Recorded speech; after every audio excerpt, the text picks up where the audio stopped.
¿Te has sentido alguna vez bombardeado por noticias que hablan de Oriente Medio sin saber en qué o en quién confiar? Hoy te invito a respirar hondo y viajar conmigo a través de la historia completa de la guerra entre Irán e Israel según la Biblia. Esta no será una simple cronología de batallas. Será un camino envolvente que conectará los hilos de tu propia incertidumbre con las páginas milenarias de las Escrituras. Porque detrás de cada titular existe un latido humano, familias que temen por su futuro, personas que cargan con preguntas dolorosas. ¿Habrá paz para mis hijos? ¿Por qué tanto conflicto? Esa es la herida que compartimos.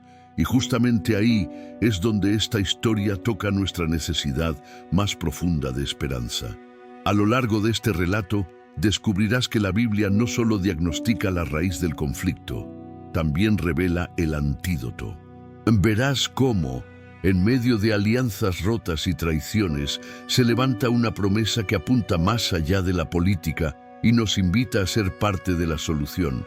Una paz que no depende de tratados, sino de un rey que escribe un final diferente. Prepárate para vivir una travesía que te hará reconocer tu propia lucha, experimentar el peso de las lágrimas ajenas y encontrar, al final, la salida luminosa que el cielo ha trazado para todos los que anhelan reconciliación verdadera. Antes de empezar este vídeo, quiero preguntaros algo muy importante. Suscríbete al canal ahora y activa la campanita para no perderte ninguna de las próximas historias reveladoras de la Biblia. Y aprovecha para dejar un comentario abajo con la frase: Señor, trae paz verdadera a las naciones. Repite esta frase en los comentarios. Esto no solo fortalece tu fe, sino también ayude a que este mensaje llegue a más personas que necesitan escuchar esta palabra urgente y poderosa. Difundamos juntos la verdad y la esperanza que solo la palabra de Dios puede traer. 1. El origen persa en la Biblia. Los hijos de Elam. Imagina el amanecer en la vasta llanura al este de Mesopotamia, allá donde los ríos Tigris y Éufrates comienzan a soltar su abrazo fértil y el desierto ondula como un mar dorado.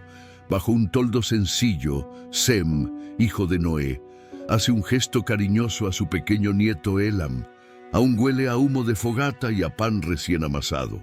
Con ese cuadro familiar, la Biblia, Génesis 10:22, nos deja entrever el primer latido del pueblo que más tarde conoceríamos como persa. Elam crece escuchando historias de supervivencia, cómo el arca descansó sobre los montes de Ararat, cómo Dios preservó a una sola familia para poblar la tierra de nuevo. Aquellas historias no eran cuentos lejanos, sino recuerdos frescos que moldeaban cada decisión cotidiana. Cuando Elam alcanza la adultez, se aparta de las rutas conocidas y se dirige hacia el oriente, buscando un valle fértil que más tarde llevaría su propio nombre, el país de Elam, región que siglos después produciría reyes, guerreros y el temido arco persa. Las tribus que le siguen aprenden a convivir con climas extremos, veranos ardientes, inviernos que se cuelan por las telas y producen grietas en la piel. Allí, Elam establece clanes que se reparten tareas. Unos cultivan cebada cerca de los cursos de agua. Otros se hacen expertos en forjar puntas de flecha de bronce. Cada noche se reúnen alrededor de una hoguera y con la voz grave del patriarca recuerdan la promesa de Dios a Noé: no volveré a maldecir la tierra por causa del hombre. Con el tiempo, aquellos descendientes empiezan a comerciar con caravanas acadias y babilónicas. Cambian grano y minerales por telas teñidas y cobre. Sin saberlo, están tejiendo la red de rutas que más adelante convertirá la meseta persa en pasarela de imperios. Mientras tanto, los niños, todavía curiosos, aprenden a leer los astros y a grabar símbolos cuneiformes sobre tablas de arcilla. Así, la cultura elamita echa raíces que más tarde abrirán paso a un linaje de reyes poderosos. Pero lo esencial no se pierde. Los ancianos siguen relatando la genealogía de Sem, recordando que su linaje está llamado a cumplir propósitos divinos. Alrededor de cada fogata resuena la certeza de que, aunque dispersos y variados, todos los pueblos vienen de la misma familia. En los pliegues de esas historias germina una tensión silenciosa. Algún día, los hijos de Elam y los hijos de Jacob, lejanos primos, volverán a cruzar caminos. Por ahora, en esta primera escena, solo vemos una tribu joven aprendiendo a cultivar, comerciar y sobrevivir, sin sospechar que su futuro nombre, Persia, retumbará en los tronos de reyes y en las páginas sagradas del destino de Israel. 2. La subida de Persia al poder mundial. Imagina que han pasado varios siglos desde aquellas primeras hogueras de Elam. Las tribus que él fundó se han multiplicado, mezclado y, sobre todo, aprendido a soñar en grande. En la meseta persa, rodeada de montañas que parecen custodios de piedra, un joven pastor llamado Ciro escucha historias de reyes y conquistas mientras guía sus ovejas. Nadie lo adivina aún, pero ese muchacho se convertirá en el general que hará temblar a los imperios. Al crecer, Ciro se alía primero con los medos, sus primos del norte, para derrotar a reyes locales que oprimen a la gente con impuestos desmedidos. Su ejército no es numeroso, pero avanza con disciplina y un secreto que corre de boca en boca. Ciro trata a los pueblos vencidos con justicia. Si un soldado robaba o dañaba templos, el joven general lo castigaba sin titubear. Este respeto gana corazones más rápido que cualquier espada. Un triunfo lleva al otro, hasta que su bandera ondea frente a los muros de Babilonia, la ciudad impenetrable. El rey Belsasar brinda con las copas sagradas del templo de Jerusalén, convencido de que sus muros de 100 metros de altura lo protegen. Esa misma noche, según narra Daniel 5, aparece en la pared una mano misteriosa escribiendo palabras de juicio. Mene, Mene, Tekel, Parsin. Mientras los magos babilonios buscan explicaciones, los ingenieros persas redirigen el río Éufrates y marchan por el lecho seco bajo las puertas. Sin un estruendo de arietes, Babilonia cae como un gigante que se queda sin aliento. Al amanecer, Ciro entra en la ciudad con paso sereno, no quema templos ni encarcela sacerdotes, firma un decreto que cambiará la historia, permite a los exiliados judíos regresar a su tierra y reconstruir el templo. 2 Crónicas 36, Esdras 1. Los ancianos hebreos, que creían haber sido olvidados, levantan la vista y ven en el rey persa el cumplimiento de la profecía de Isaías 45. Dios lo llama mi ungido. Así, Persia pasa de ser un grupo de tribus montañesas a un imperio que abarca desde el Nilo hasta el Indo. Sus mensajeros recorren carreteras recién construidas y en cada posta se cambia de caballo para que las noticias vuelen. Ciro organiza las provincias llamadas satrapías y coloca gobernadores que deben rendir cuentas ante un ojo real, inspectores secretos que aseguran la justicia. Ningún trono había funcionado con tanta eficiencia y magnanimidad a la vez. Para Israel, la subida persa significa más que un cambio de bandera. Es una segunda oportunidad. Aquellos que lloraban junto a los ríos de Babilonia preparan sus equipajes, enrollan pergaminos, afilan picos y se disponen a reconstruir sueños que creían enterrados. Mientras tanto, Persia celebra un doble triunfo: su expansión militar y el respeto de los pueblos conquistados. Todo empezó con un pastor que supo escuchar a su conciencia y con un decreto que abrió puertas que ni los muros más gruesos pudieron cerrar. Y así termina esta etapa.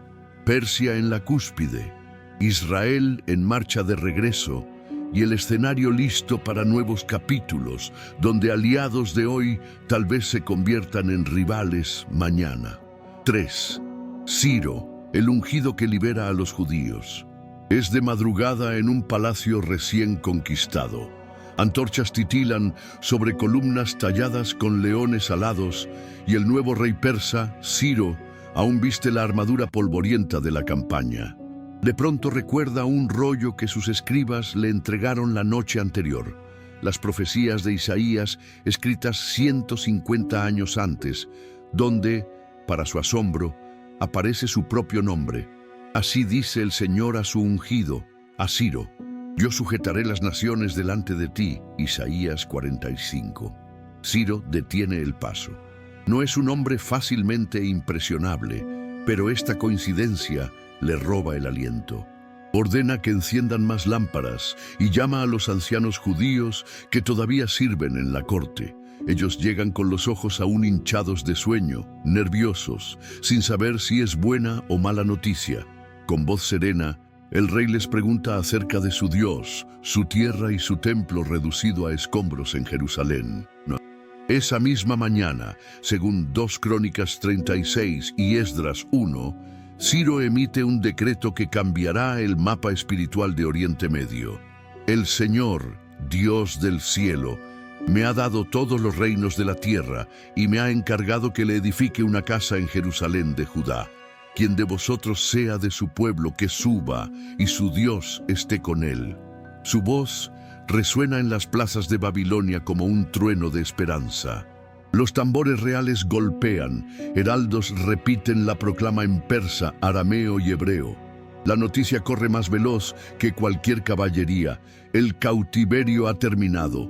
Un anciano llamado Sesbazar organiza la primera caravana. Lleva consigo vasijas de oro y plata que Nabucodonosor había saqueado del templo. Cada objeto se enumera, se pesa y se entrega con sello real, como si el mismo Ciro firmara la promesa de Dios. Imagina la columna de exiliados saliendo por la puerta de Ishtar, madres arropando a sus hijos, sacerdotes abrazando rollos de la Torá, artesanos llevando sus herramientas envueltas en lino.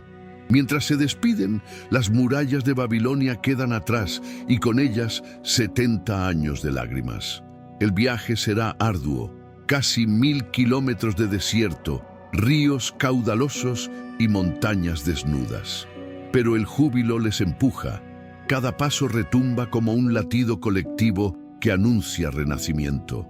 Durante el trayecto, los más jóvenes escuchan historias que antes parecían leyendas.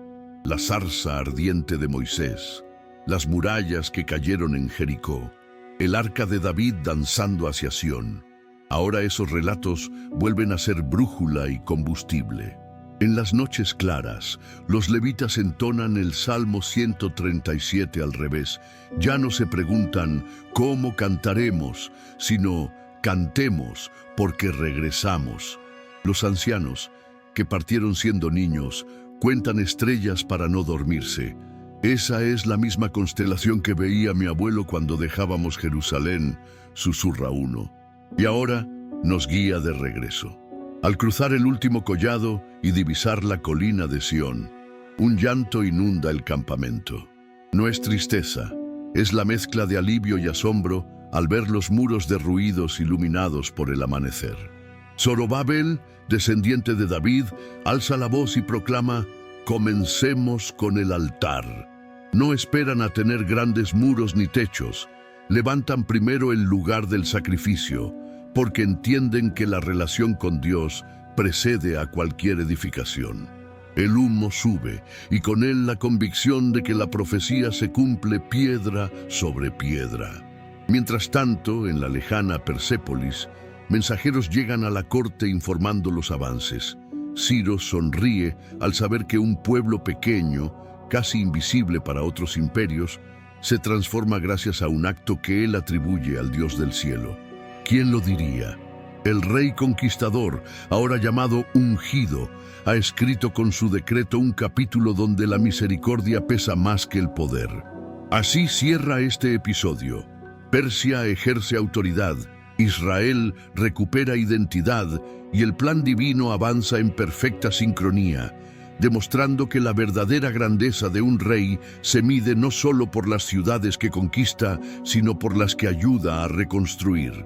Si este contenido está tocando tu corazón o abriendo tus ojos a verdades que no conocías, haz una pausa de 5 segundos y escribe en los comentarios: yo creo en el plan de Dios para las naciones.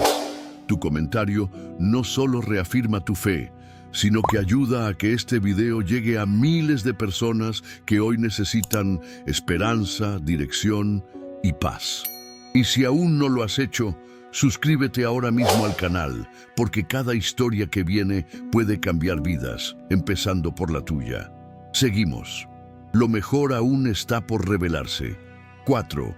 Nehemías y la tensión en Jerusalén reconstruida.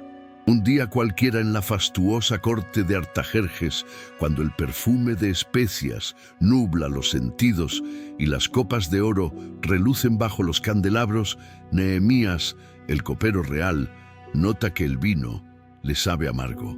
Una tristeza antigua le oprime el pecho al recordar las murallas rotas de Jerusalén y las puertas quemadas.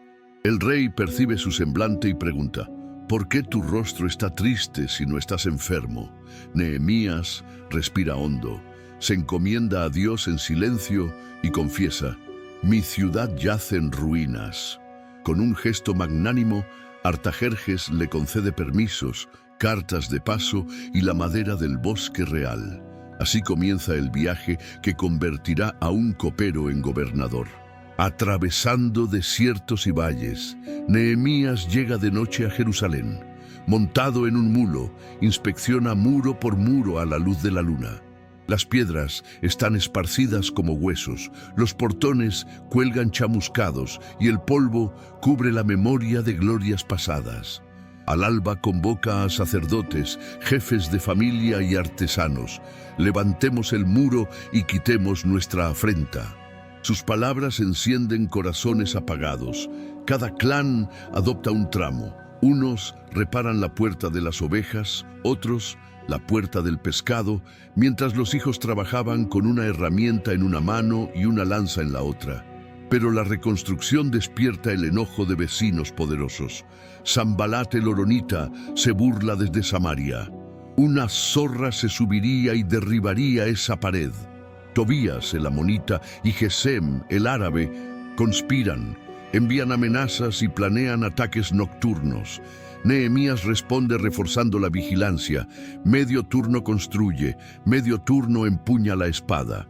Cada amanecer, el eco de los martillos se mezcla con rezos que piden protección. Y cada anochecer, el sonido de las trompetas alerta de posibles emboscadas.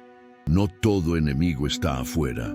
Dentro de la ciudad, algunos nobles prestan dinero con intereses asfixiantes.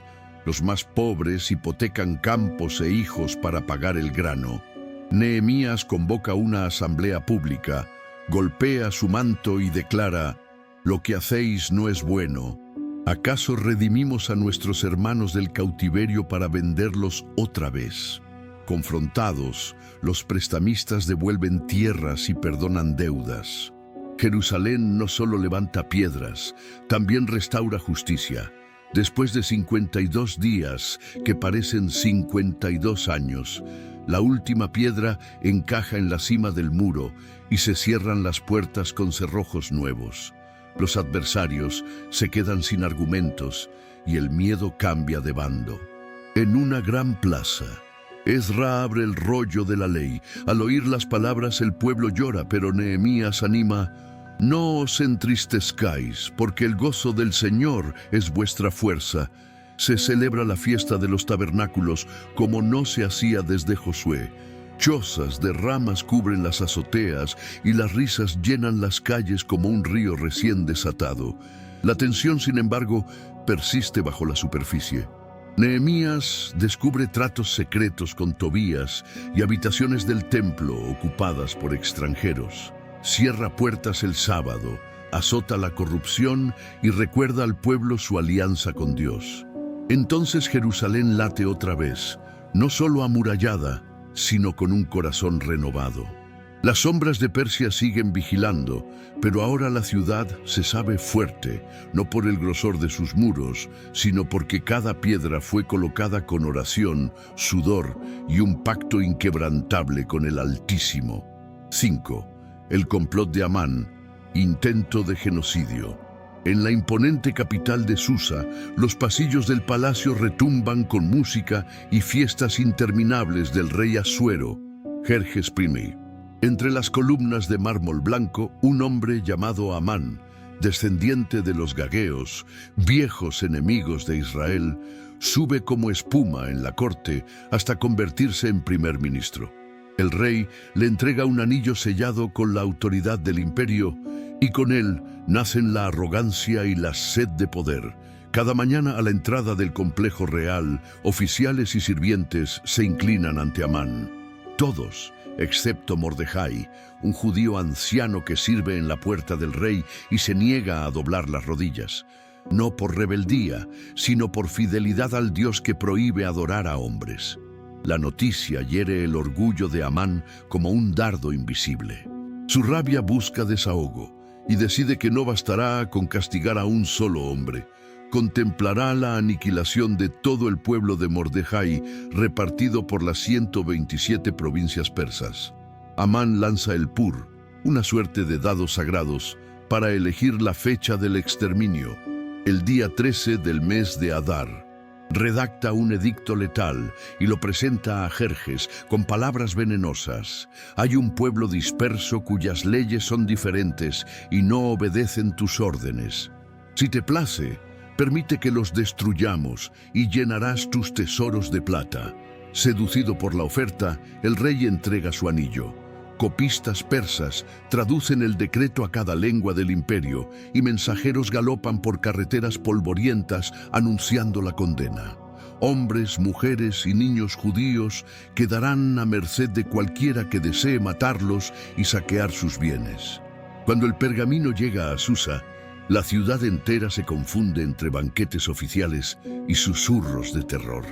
Mordejai rasga su manto, se cubre de cilicio y ceniza, clamando frente a la puerta de la reina.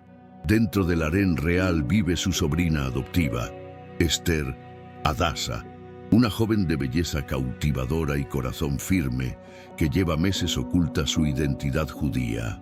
Al recibir el mensaje de su tío, queda paralizada. Acercarse al rey sin invitación es pena de muerte, a menos que él extienda su cetro de oro. Sin embargo, Mordejai le recuerda: ¿quién sabe si no has llegado al trono precisamente para un tiempo como este?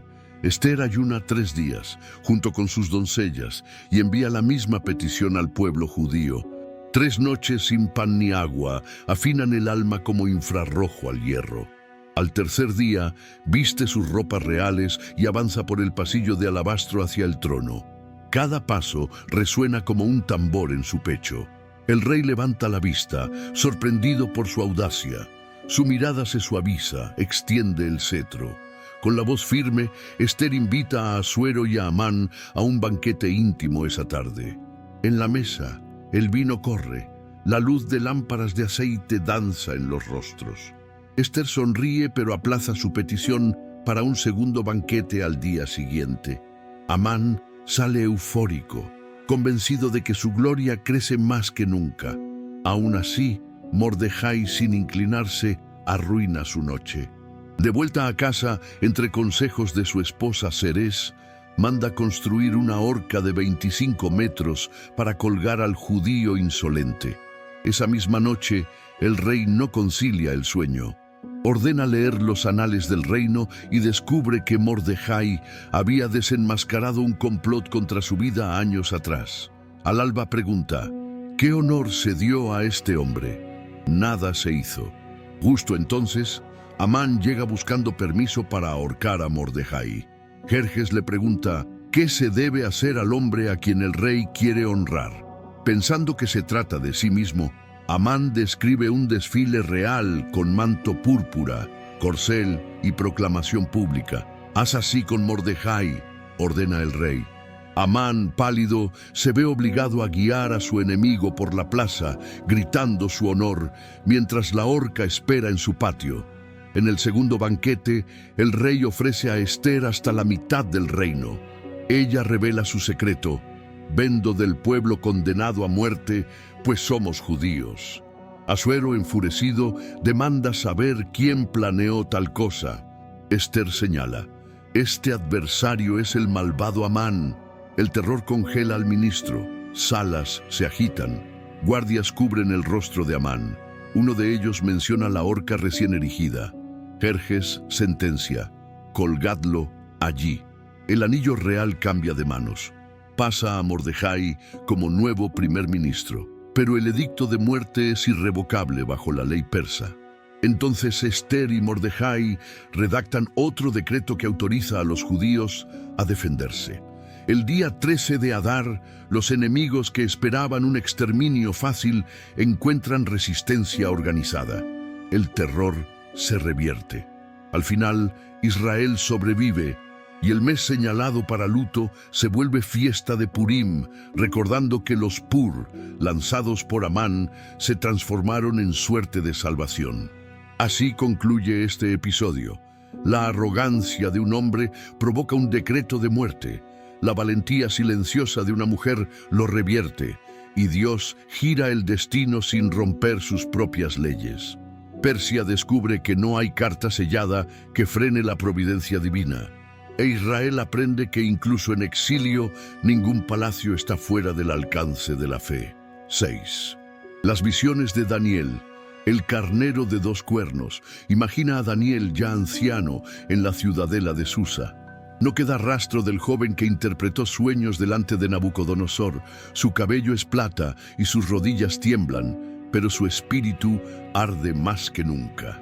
Una tarde, mientras el sol cae tras los jardines colgantes, Daniel es transportado en visión hasta la ribera del río Ulai.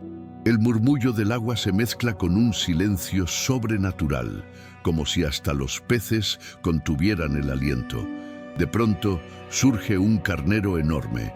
Tiene 2 cuernos altos, uno más reciente que el otro, y embiste hacia occidente, norte y sur con tal furia que ningún animal puede detenerlo. Los arbustos se parten, el lecho del río tiembla, y los reinos representados por bestias menores huyen despavoridos.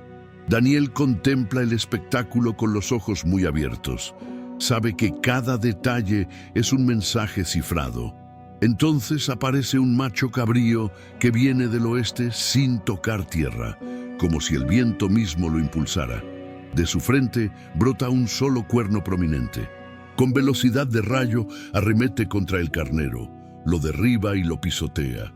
En ese instante, el gran cuerno del macho cabrío se quiebra y en su lugar brotan 4 cuernos más pequeños apuntando a los 4 puntos cardinales. Daniel se siente mareado, pero la visión no termina. De uno de esos cuernos brota otro, pequeño al principio, que crece hasta desafiar al cielo, derribando estrellas simbólicas y profanando el lugar santo. Agotado, Daniel busca comprender y oye una voz entre las aguas del Ulai. Un ángel, Gabriel, se acerca y toca su hombro. Con tono firme, interpreta lo que sus ojos humanos no pueden descifrar. El carnero de 2 cuernos es el reino de Media y Persia, tan indomable que nadie osará enfrentarlo en su apogeo. El macho cabrío es el imperio de Grecia, y su gran cuerno, Alejandro Magno, quien conquistará con pasmosa rapidez. Los 4 cuernos menores son los generales que dividirán su imperio tras su muerte. El cuerno pequeño prefigura a un rey feroz, cuya arrogancia escalará hasta desafiar al Dios de los ejércitos, profanando el santuario y oprimiendo al pueblo santo. Estas palabras golpean a Daniel con la fuerza de un martillo. Comprende que la historia no es un río sin causa. Cada imperio es pieza de un tablero divino que avanza hacia un fin definitivo. Cae rostro en tierra, sin fuerzas. Gabriel lo anima. Entiende, hijo de hombre, que la visión es para el tiempo del fin. Daniel despierta 3 días después, pálido y débil, pero con el corazón encendido. Sabe que Persia, su actual protector, se tornará carnero conquistador, que Grecia, aún un mosaico de ciudades, se volverá cabrío veloz, que sobre las ruinas de esos imperios otros se alzarán preparando el escenario para batallas todavía más épicas. De vuelta a la corte, Daniel guarda la visión en su cuaderno de pergamino. No la grita en las plazas, la sella y la custodia para las generaciones que vendrán. Pero cada vez que ve los estandartes persas flamear en el horizonte, recuerda el carnero y tiembla. Entiende que la verdadera guerra entre Irán, Persia e Israel no empezará con espadas, sino con la soberbia de reinos que se alzarán contra el propósito de Dios. Y aunque los espectadores de su tiempo no comprendan, Daniel deja sembrada la advertencia. Los imperios pasan, el Altísimo permanece. 7. La caída persa y el largo silencio profético. Han pasado casi 2 siglos desde el decreto de Ciro, y aunque Persia todavía luce poderosa, sus cimientos empiezan a resquebrajarse. Himos de un imperio que se extiende del Nilo al Indo. Los reyes persas confían en ejércitos numerosos, pero descuidan el espíritu que una vez los hizo grandes: justicia y respeto por los pueblos conquistados. Los impuestos se disparan, los sátrapas abusan de su cargo y lejos en las montañas de Macedonia, Alejandro, un joven de apenas 20 años, forja un sueño que cambiará la historia. Mientras tanto, Jerusalén vive una calma tensa. El templo ha sido reconstruido, los muros se alzan firmes y los sacerdotes sirven en turnos ordenados. Sin embargo, los profetas han guardado silencio desde Malaquías. No se escucha más, así dice el Señor en las calles. El pueblo se pregunta, ¿hemos sido olvidados o estamos siendo preparados? La respuesta llega con el estruendo de cascos griegos. Alejandro atraviesa Asia Menor como una flecha, cruza el Gránico, derrota a Darío III en Isos y finalmente, en la llanura de Gaugamela, da el golpe mortal al gigante persa. Los estandartes aqueménidas caen al polvo. Los mensajeros se dispersan y la noticia recorre los caminos reales. El carnero de 2 cuernos, visto por Daniel, ha sido derribado por el macho cabrío veloz. Alejandro entra en Babilonia y, en un gesto de respeto, se postra ante el Dios desconocido de los profetas hebreos. Luego marcha a Jerusalén. Según la tradición, los ancianos le muestran el rollo de Daniel que predice la victoria griega. Impresionado, el conquistador ofrece sacrificios en el templo y permite que los judíos sigan sus leyes. Pero tras su muerte repentina en Babilonia, su imperio se fractura. Surgen 4 generales, exactamente como los 4 cuernos menores de la visión, y Palestina queda atrapada entre los Ptolomeos de Egipto y los Seleucidas de Siria. En Jerusalén, las luchas de poder no tardan en encenderse. El sumo sacerdocio se subasta al mejor postor. Las costumbres griegas se filtran por los mercados y la identidad hebrea empieza a diluirse. Aún así, los cielos guardan silencio. Nadie aparece con voz de trueno para denunciar la corrupción ni para consolar a los fieles.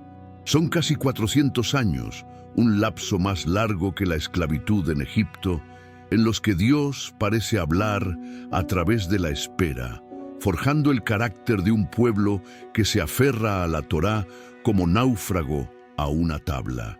Este silencio profético no es vacío, es un crisol. Surgen movimientos como los fariseos, aferrados a la ley, los escribas, que copian cada letra con precisión milimétrica, y los esenios, que se retiran al desierto buscando santidad. Cada grupo, con sus aciertos y excesos, mantiene viva la expectativa del Mesías prometido.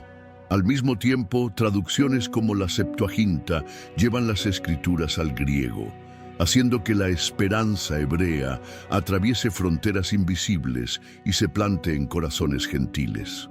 Mientras Persia se desvanece y Grecia se despedaza, el pueblo de Israel aprende que su fuerza no radica en reyes humanos, sino en la palabra que, aunque callada, permanece. El silencio de Dios, lejos de ser abandono, actúa como la pausa en una sinfonía. Prepara el oído para un clímax mayor. Los ancianos repiten a sus nietos: el Altísimo nos habló por los profetas. Ahora calla para que aprendamos a escuchar con más respeto. Y en ese mutismo sagrado, el eco de las visiones de Daniel sigue resonando. Los imperios pasan. El propósito divino avanza. Así concluye esta etapa. Persia cae, Grecia se alza y desmorona, y entre los escombros Israel se mantiene, esperando la próxima palabra del cielo. Porque, aun cuando no se oye voz alguna, la historia avanza hacia un momento exacto en que el silencio será roto por el anuncio de un ángel, abriendo el capítulo más decisivo de todos. Si esta historia te está impactando, haz una pausa y comenta ahora mismo: Dios tiene el control, incluso en medio de la guerra. Escribe esa frase en los comentarios y repítela con fe. Al hacerlo, no solo reafirmas tu confianza en Dios, sino que ayudas a que este mensaje alcance a más personas que están buscando respuestas y consuelo. Y si aún no te suscribiste, este es el momento perfecto. Suscríbete al canal, activa las notificaciones y sé parte de esta comunidad que ama la verdad de la palabra. Volvamos a la historia, porque lo que viene es aún más revelador. 8. Ezequiel 38-39. Persia se alía con Gog contra Israel. Es una tarde fría a orillas del río Quebar, en Babilonia. El profeta Ezequiel, ya curtido por años de exilio, siente que el viento cambia de dirección. Ese susurro incómodo que precede a una revelación. De pronto, el cielo se abre como una cortina y aparece la voz del Eterno: Hijo de hombre, vuelve tu rostro hacia Gog, de la tierra de Magog. Ezequiel tiembla, pues entiende que recibirá un mensaje para tiempos lejanos, más allá de los reyes que gobiernan su presente. En la visión, el profeta contempla un mapa suspendido en el aire. Al norte de Israel emerge un coloso llamado Gog, príncipe de Rosh, Mesec y Tubal. Sus estandartes son negros como tormenta y baten en silencio, anunciando ambición sin medida. Pero Gog no marcha solo. A su lado desfilan Persía, Cus y Fut, nombres que los hebreos reconocen enseguida. Persia, el mismo imperio que un día concedió libertad. Cus, las lejanas etnias del sur, y Fut, las tribus guerreras de Occidente. El mensaje de Ezequiel es claro: el antiguo aliado se convertirá en uno de los miembros de una coalición oscura. El profeta observa cómo esos ejércitos se preparan. Herreros forjan puntas de lanza que brillan al rojo vivo. Carretas rechinan cargadas de escudos. Arqueros persas tensan cuerdas recién enceradas. Jinetes se entrenan sobre caballos que relinchan impacientes. El estrépito resuena como tambores de trueno y, sin embargo, Israel parece vivir confiada. Habitante de aldeas sin muros, dice la profecía. Es como una ciudad con las puertas abiertas, disfrutando de un respiro tras siglos de guerras. Gog convoca a sus aliados con palabras inflamadas: subamos contra la tierra desprotegida, tomemos botín y saquemos despojos. Persia, con su viejo orgullo imperial, ve la oportunidad de recuperar gloria. Naciones vecinas ven riquezas, otras simplemente ceden ante el miedo. Así se forma un ejército inmenso, como nube que cubre la tierra. La visión de Ezequiel se vuelve casi cinematográfica. Cascos resplandecen bajo un sol pálido. Banderas se alinean en interminables filas. La tierra truena ante la marcha de miles de soldados. Pero el guión divino da un giro inesperado. Dios declara: con furor subiré en mi ira, y habrá un gran terremoto.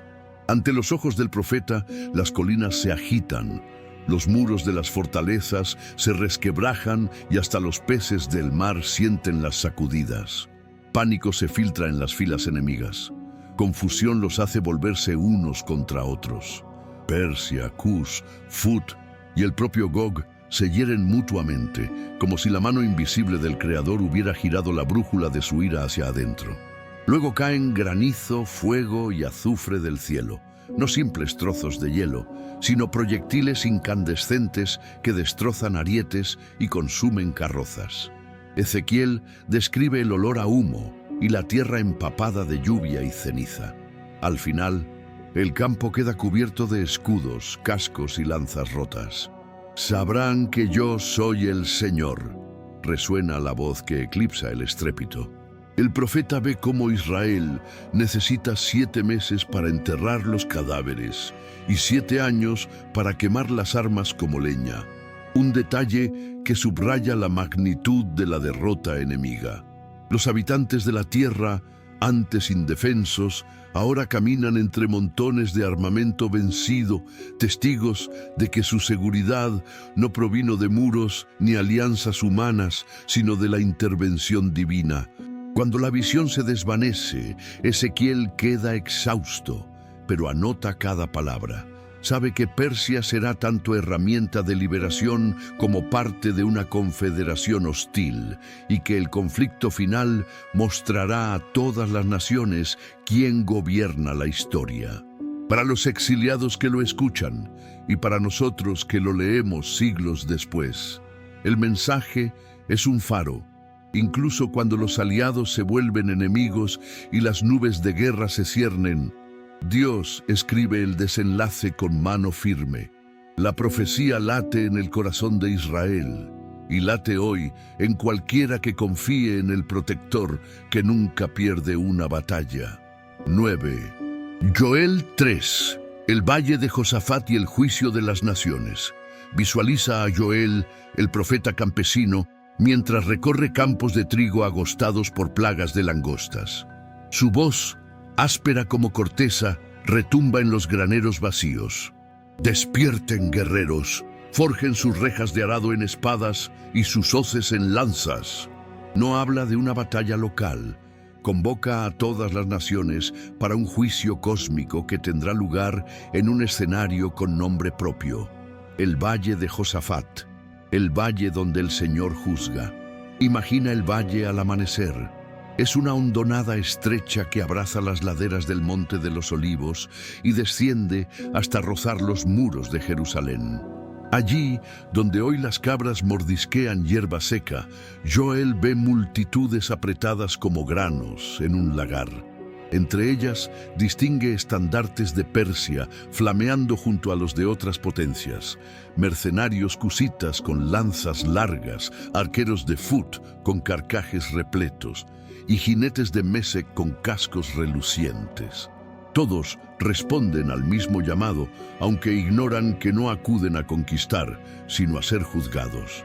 El aire se espesa. Joel describe cómo el sol palidece y la luna se vuelve roja, como si el cielo mismo contuviera la respiración. Entonces resuena un trueno, el rugido del Señor desde Sión. La tierra vibra, las peñas se agrietan y las columnas de polvo ascienden como del resoplido de un gigante. Las lanzas tiemblan en manos sudorosas. Los generales persas, que se creían dueños del destino, se miran sin palabras. El valle se convierte en una prensa donde el vino representa la sangre de la soberbia humana. Meted la hoz, porque la mies está madura. En medio del caos, Joel alza una nota de esperanza para Israel. Mientras las naciones tambalean, el Señor será refugio para su pueblo y fortaleza para los hijos de Jacob. Jerusalén, sitiada una y otra vez a lo largo de los siglos, se yergue ahora como una fortaleza segura, irradiando una luz que no proviene de antorchas, sino de la presencia divina. Los ríos secos vuelven a fluir, la higuera reverdece y los graneros se llenan de trigo dorado, símbolos palpables de restauración. El capítulo cierra con un contraste impactante. Las espadas que pretendían conquistar se convierten en hierros oxidados bajo un cielo limpio. Las voces que gritaban victoria se transforman en un murmullo de asombro ante la justicia de Dios. Joel no deja lugar a dudas. La última palabra no la tiene Persia ni ninguna coalición, sino el juez que convoca, evalúa y reparte destino. Así, el valle de Josafat permanece grabado en la mente de cada oyente como un recordatorio solemne. Toda nación, por invencible que parezca, acabará rindiendo cuentas. Para Israel y para cualquiera que busque refugio, la lección es clara. Cuando ruja el león de Sión, los muros más seguros no son de piedra, sino de obediencia y confianza en el Altísimo. 10. Zacarías 12:14. El asedio final a Jerusalén. Imagina un crepúsculo sobre la ciudad vieja. Las cúpulas reflejan el último rayo de sol y un silencio tenso se extiende como un manto. De pronto, las colinas que rodean Jerusalén se llenan de estandartes extranjeros. Entre ellos asoman los colores persas mezclados con banderas de muchas naciones. El profeta Zacarías ve esta escena siglos antes y la describe con palabras que estremecen. Haré de Jerusalén una copa que hará temblar a todos los pueblos de alrededor. Todas las naciones de la tierra se juntarán contra ella. Las tropas avanzan con tambores sordos, arietes golpean las puertas, las murallas tiemblan. Dentro, los habitantes sienten el mismo pavor que sus antepasados sintieron ante Babilonia, pero esta vez la historia cambiará. Dios promete convertir a Jerusalén en piedra pesada. Quien la intente mover se herirá a sí mismo. En la práctica, eso significa caos en el campamento enemigo. Arqueros persas descubren que sus flechas se desvían, caballos se encabritan sin razón y los comandantes gritan órdenes que nadie entiende, como si una niebla de confusión nublara sus mentes. Mientras el cerco aprieta, un nuevo milagro ocurre dentro de la ciudad. El espíritu de gracia y de súplica cae sobre los habitantes. Hombres y mujeres, jóvenes y ancianos, elevan un clamor unánime. Señor, sálvanos. Su llanto no es de derrota, sino de reconocimiento. Zacarías anticipa que mirarán al que traspasaron y harán duelo por él como por un hijo único. Es el dolor que limpia el corazón y abre la puerta a la salvación. Entonces llega aquel día, expresión que Zacarías repite como campanazo profético. El monte de los Olivos, al este de la ciudad, se parte en dos, con un estruendo que sacude el polvo de siglos. Se abre un valle repentino. Los habitantes escapan por la grieta como lo hicieron sus padres al cruzar el Mar Rojo. El Señor mismo pelea. Su pie toca la montaña. Su voz truena sobre las hordas y un pánico divino hace que las naciones se ataquen entre sí. Persia, que un día fue libertadora y luego amenaza, se ve atrapada en la misma confusión que ayudó a desatar. Zacarías detalla plagas que desintegran armaduras, ojos que se consumen en las cuencas, caballos que colapsan. No es simple tragedia bélica, es juicio directo contra la arrogancia que osa desafiar el plan divino. Cuando el polvo se asienta, los que quedan de entre las naciones suben cada año a Jerusalén para celebrar la fiesta de los tabernáculos, reconociendo que el rey ha establecido su trono.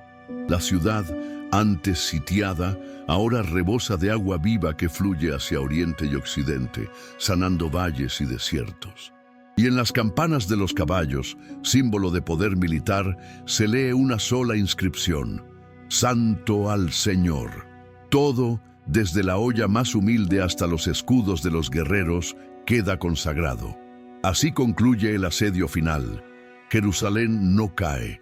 Las naciones se rinden. La lección es clara para cualquier espectador, del siglo V a.C.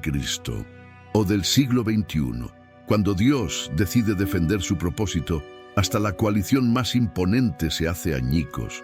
Y para quienes confían en Él, la noche más oscura puede convertirse de repente en amanecer de gloria. 11. Jesús y las señales de guerras. La tarde cae sobre el monte de los Olivos y el aire tibio lleva el aroma de olivos recién sacudidos. Desde allí, Jesús contempla el templo resplandeciente bajo la luz dorada. Los discípulos, maravillados, le señalan las gigantescas piedras blancas y los relucientes ornamentos. Con serenidad inesperada, él responde: ¿veis todo esto? No quedará piedra sobre piedra que no sea derribada. El silencio se vuelve denso, el crepitar de una rama suena como trueno. Ya sentados en el monte, Pedro, Juan, Santiago y Andrés, todavía con el corazón encogido, le preguntan en voz baja: «Dinos, ¿cuándo sucederá esto y cuál será la señal de tu venida y del fin del siglo?»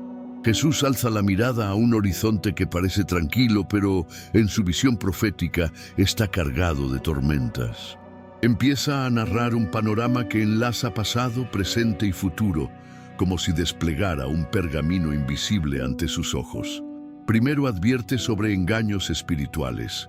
Muchos vendrán en mi nombre, diciendo: «Yo soy el Cristo», y engañarán a muchos.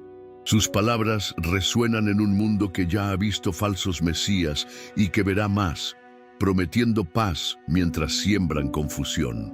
Luego, con tono firme, describe la geopolítica tambaleante. Oiréis de guerras y rumores de guerras. Se levantará nación contra nación y reino contra reino.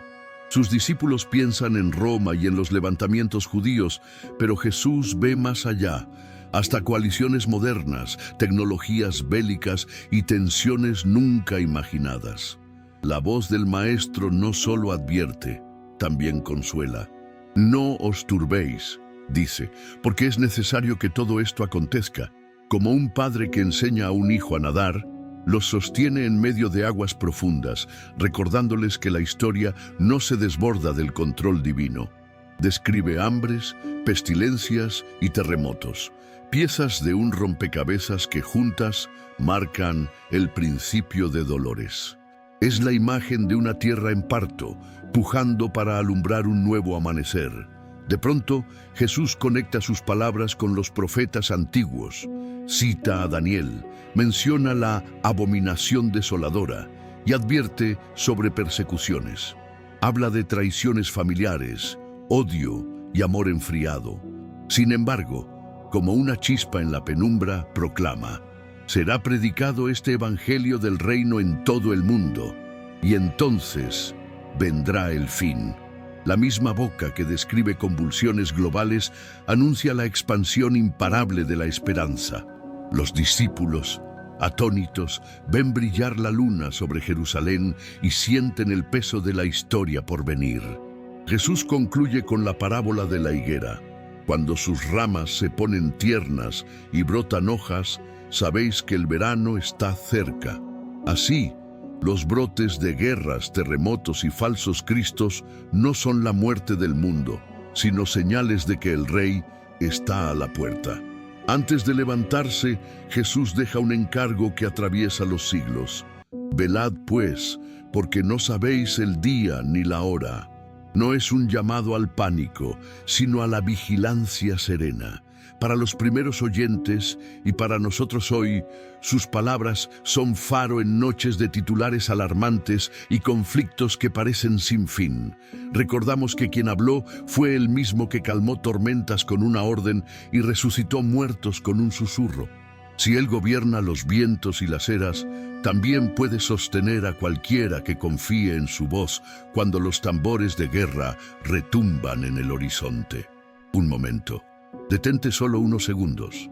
Si este mensaje te está tocando el alma, escribe en los comentarios: «Aunque haya guerra, mi esperanza está en Dios». Sí, escribe esta frase ahora mismo. ¿Por qué? Porque al dejar tu comentario, estás ayudando a que este video llegue a muchas otras personas que también necesitan escuchar esta palabra de vida y verdad. Y si aún no lo hiciste, suscríbete al canal ahora mismo. Cada clic, cada palabra, cada oración compartida puede transformar una vida. Seguimos con esta historia poderosa. Lo que viene te va a estremecer. 12. Apocalipsis 16. Los reyes del oriente marchan a Armagedón. Imagina al apóstol Juan, anciano y exiliado en la isla rocosa de Patmos. Una noche, Mientras ora en su cueva iluminada por la tenue flama de una lámpara de aceite, oye un estruendo como el rugido de muchas aguas. El cielo se abre ante sus ojos y contempla a 7 ángeles con copas resplandecientes. Son las últimas plagas que cerrarán la historia humana tal como la conocemos. Cuando el 6.º ángel inclina su copa sobre el gran río Éufrates, Juan ve cómo su cauce se seca de repente. La tierra agrietada se convierte en ruta abierta para que esté preparado el camino a los reyes del oriente.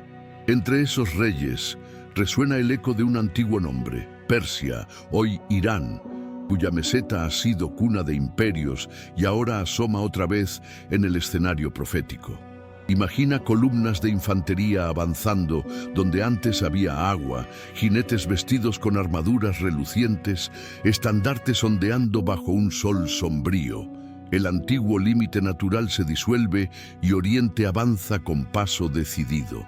De la boca del dragón, de la bestia y del falso profeta, figuras siniestras que encarnan la oposición a Dios, salen 3 espíritus inmundos semejantes a ranas.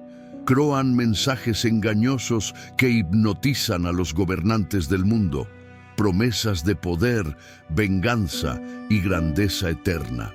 Estos espíritus seductores, explica Juan, son demonios que hacen señales y van a los reyes de la tierra para reunirlos en el lugar que en hebreo se llama Armagedón. Traslada tu mente al valle de Jezreel, en Galilea, un anfiteatro natural que ha visto batallas desde los días de Débora y Barak. El nombre Armagedón evoca la colina de Megido, y allí, bajo un cielo grisáceo, se concentran ejércitos de todas las naciones. Ves carros blindados donde antaño galopaban caballos, aviones rugiendo donde antes chillaban gavilanes. Entre ellos marchan brigadas de la antigua Persia, portando la memoria de Ciro, pero ahora bajo banderas hostiles. Todo parece preparado para una guerra convencional, y sin embargo, Juan percibe que el conflicto será espiritual antes que militar. De repente, una voz como relámpago atraviesa las nubes. «He aquí, vengo como ladrón, bienaventurado el que vela y guarda sus ropas». Es una advertencia directa a los creyentes de todos los tiempos. La hora final no dejará espacio para improvisar fe. Quien conserve su manto, símbolo de carácter y convicción, no andará desnudo ni será expuesto a la vergüenza cuando los cielos se vuelquen. Las imágenes se intensifican. Rayos cruzan el firmamento, montañas se desplazan como piezas de un tablero. Las islas se esfuman y la gran ciudad se parte en 3. Granizo del tamaño de talentos, casi 40 kilos cada bloque, cae sobre los ejércitos, desmantelando maquinarias avanzadas y revelando lo frágil que es el orgullo humano ante el Creador. En medio del estruendo, Juan distingue la reacción de muchos. En vez de arrepentirse, blasfeman a Dios por la plaga. La ceguera espiritual se vuelve tan espesa como la tormenta que los cubre. Sin embargo, la escena no termina en caos sin sentido. Juan sabe que el clímax real llega con la aparición gloriosa del Mesías, aquel que es Rey de Reyes y Señor de Señores. La batalla que parecía global se reduce a un suspiro frente a su autoridad.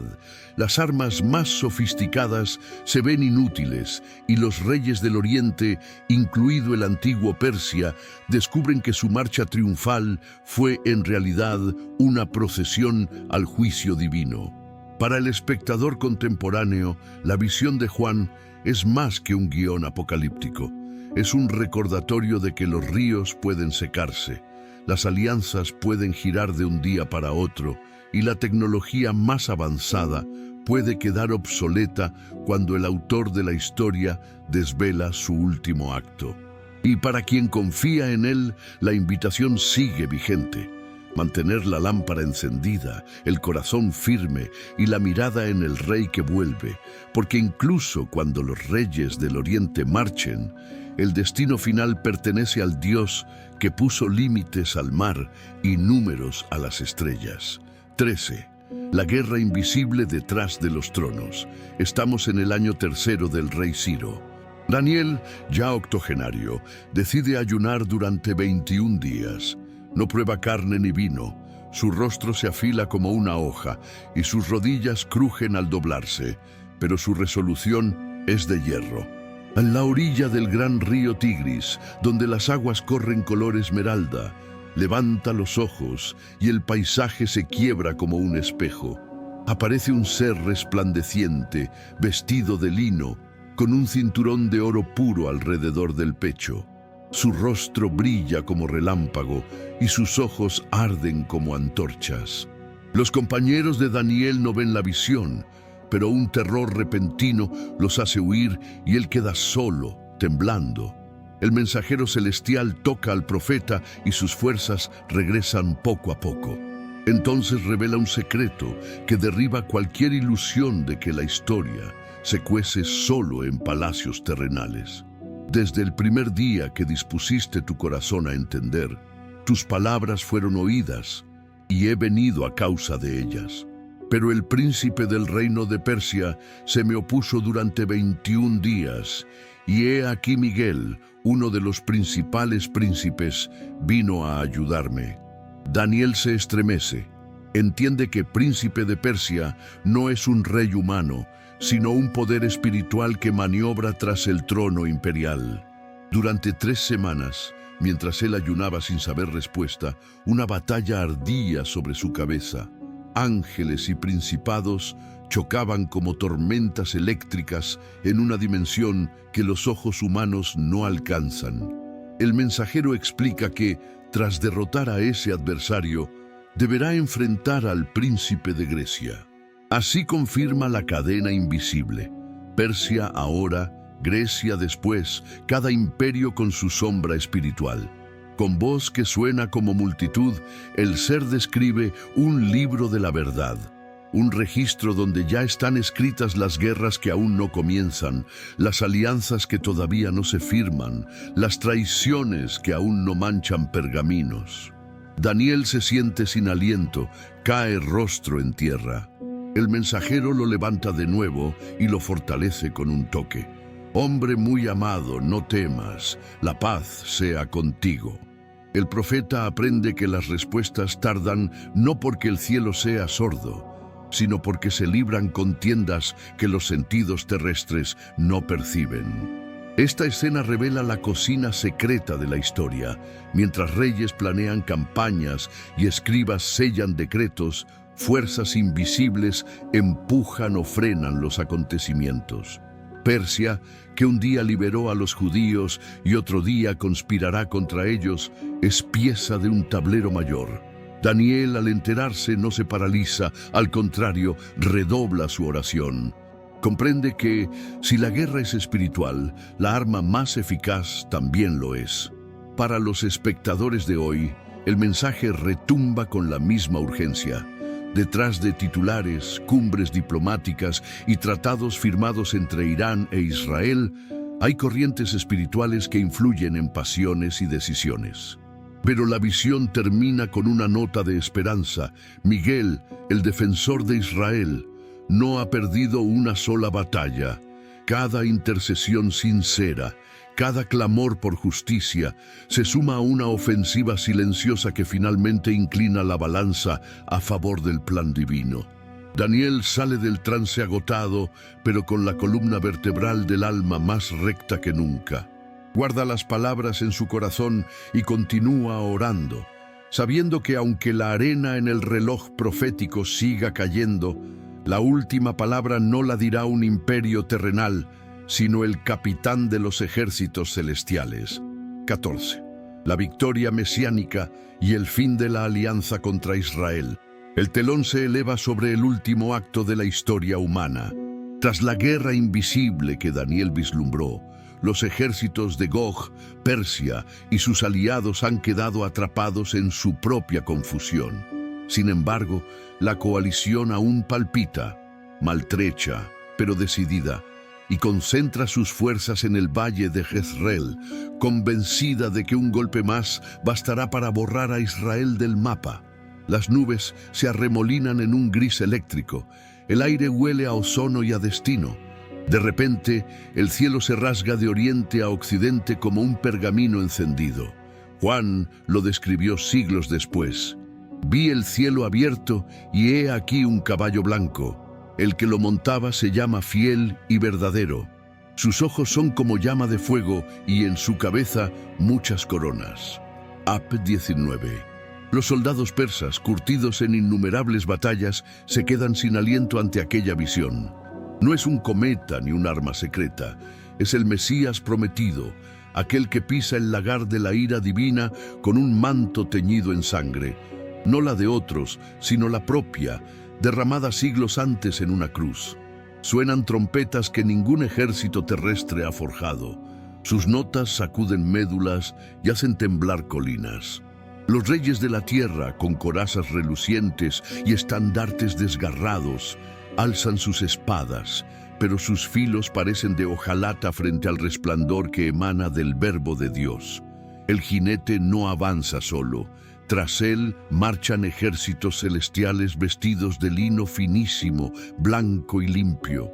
No llevan escudos ni catapultas, porque su sola palabra basta para abatir fortificaciones de orgullo.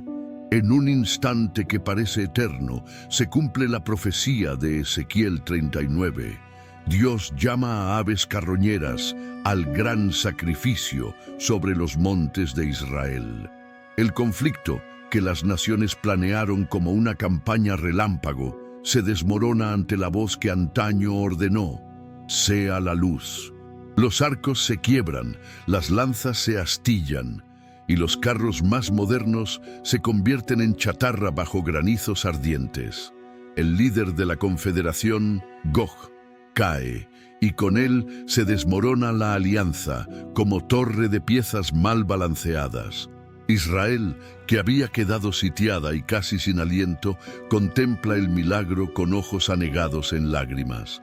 No contribuyeron con estrategias tácticas ni con alianzas políticas.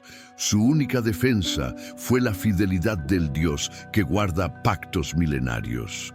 En el silencio que sigue al estruendo, el pueblo postra su rostro en el suelo. Entienden que el mismo rey al que rechazaron una vez ha regresado para librarlos, y se cumple la promesa de Zacarías: derramaré sobre la casa de David y sobre los habitantes de Jerusalén espíritu de gracia y de súplica. Con los ejércitos enemigos dispersos como paja al viento, el Mesías ordena una purificación total. Las armas sobrantes arden durante 7 años. No por celebrarse la destrucción, sino para borrar cualquier rastro de violencia en la tierra que él llama santa. Los montes rebrotan verde. Los manantiales brotan donde antes solo había polvo. La ciudad, antes objetivo militar, se transforma en capital de un reino de justicia. Naciones que atacaron, pero sobrevivieron, reciben una invitación sorprendente: subir año tras año a Jerusalén para celebrar la fiesta de los tabernáculos. Sac 14. Ya no como agresores, sino como adoradores. Imagina las antiguas tropas persas, ahora vestidas de peregrinos, portando palmeras y cantando salmos en hebreo mientras atraviesan la puerta dorada. Sus labios ensayan un nuevo idioma de gratitud: bendito el que viene en el nombre del Señor. Las espadas, fundidas, se convierten en rejas de arado, los misiles en vigas de viñedo. El niño israelita y el anciano iraní beben del mismo arroyo que corre cristalino desde el umbral del nuevo templo, un río de vida cuyas aguas sanan todo lo que tocan. Ez 47. Así cierra la guerra entre Irán, Persia e Israel según la Biblia. No con un armisticio político, sino con una victoria mesiánica que reescribe la lógica humana. El propósito divino se alza triunfante, el enemigo se convierte en invitado, y la tierra entona una canción antigua y nueva: el Señor reina, se vistió de esplendor. Para quienes escuchen hoy, La lección brilla como el sol tras la tormenta. El poder más devastador no es el de los ejércitos, sino el de un reino que vence con justicia, restaura con misericordia y corona la historia con shalom inquebrantable. 15. Nuevo cielo, nueva tierra, la paz que eclipsa toda guerra. Imagina que la última trompeta ya ha callado y el estrépito de las batallas se ha desvanecido como eco lejano. El apóstol Juan describe la escena final en Apocalipsis 21-22. Vi un cielo nuevo y una tierra nueva, porque el primer cielo y la primera tierra habían pasado. Ya no hay escombros de Jerusalén sitiada ni huellas de ejércitos persas. El paisaje entero, desde los montes de Judá hasta los confines del oriente, brilla con una claridad que ninguna aurora terrenal ha igualado. En el centro se alza la nueva Jerusalén, descendiendo del cielo como novia adornada para su esposo. Sus muros resplandecen con jaspe traslúcido, las puertas relucen en perlas gigantes y las calles son de oro tan puro que parece cristal líquido. Pero lo más sorprendente no es la arquitectura, es la ausencia de templo. Juan oye una voz que proclama: «El Señor Dios Todopoderoso y el Cordero son su templo». La luz que irradia no proviene del sol ni de la luna. La gloria de Dios la ilumina y el Cordero es su lámpara. Bajo ese resplandor se reúnen las naciones. Entre ellas avanzan los descendientes de Persia, antiguos adversarios que ahora traen su gloria y honor a la ciudad. Los pasillos resonaban antaño con pasos de conquista, hoy se llenan con cánticos de gratitud. Nadie teme emboscadas, porque las puertas permanecen abiertas día y noche, símbolo de seguridad eterna. Los niños corren sin sobresalto entre columnas de esmeralda. Ancianos de todas las etnias cuentan historias sin lágrimas ni remordimientos, pues las primeras cosas pasaron. Desde el trono fluye un río de agua viva, resplandeciente como cristal, que corre por la avenida principal. A ambos lados crece el árbol de la vida, cuyas hojas sirven para la sanidad de las naciones. Piensa en ello. Las mismas naciones que un día blandieron espadas, ahora buscan hojas que curan viejas heridas, odio, miedo, trauma, y hallan bálsamo en cada brote verde. Ya no existe maldición, el aire está limpio de injusticia, las calles libres de luto, y cada suspiro está lleno de alabanza. Dios mismo enjuga toda lágrima. Eso significa que ningún duelo queda sin consuelo, ningún por qué sin respuesta. Imagina a un anciano israelí estrechando la mano de un ex soldado iraní.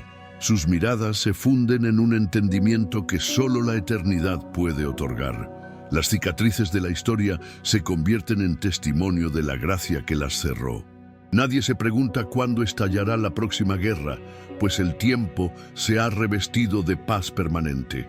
Juan escucha la voz del que está sentado en el trono: «He aquí, yo hago nuevas todas las cosas». Es la culminación de cada profecía, cada clamor, cada oración susurrada en noches de miedo.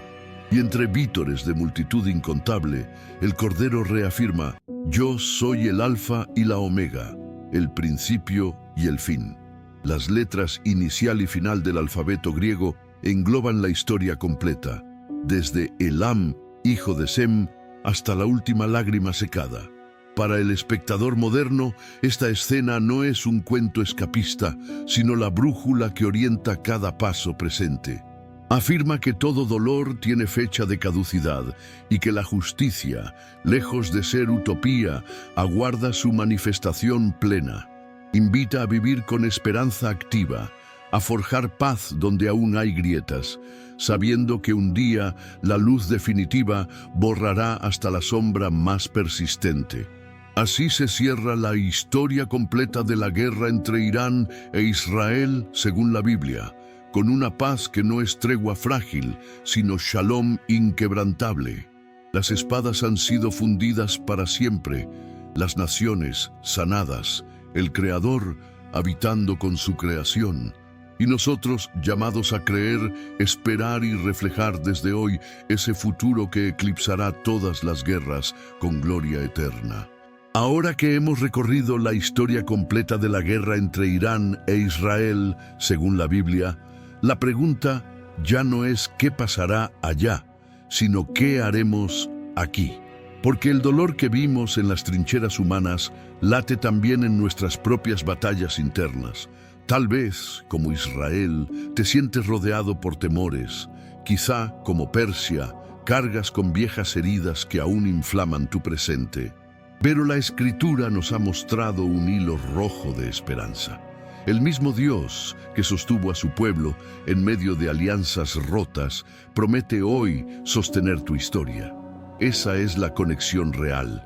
Si la guerra nos enseñó cuán profunda puede ser la ruptura, el Mesías nos enseña cuán poderosa es la reconciliación. Así que no cierres este video solo con información. Ciérralo con una decisión. Permite que esa paz profetizada, una paz que nace en un corazón transformado, empiece en ti. Porque cuando el príncipe de paz reina en lo íntimo, ninguna guerra externa tiene la última palabra. Si esta historia te habló, no te vayas sin actuar. Suscríbete al canal, comparte este video con alguien que lo necesita y deja en los comentarios: yo elijo confiar en el plan de Dios. Tu participación puede ser la semilla que transforme la vida de otra persona, porque cuando compartes la verdad, compartes esperanza. Nos vemos en el próximo video. Dios te bendiga.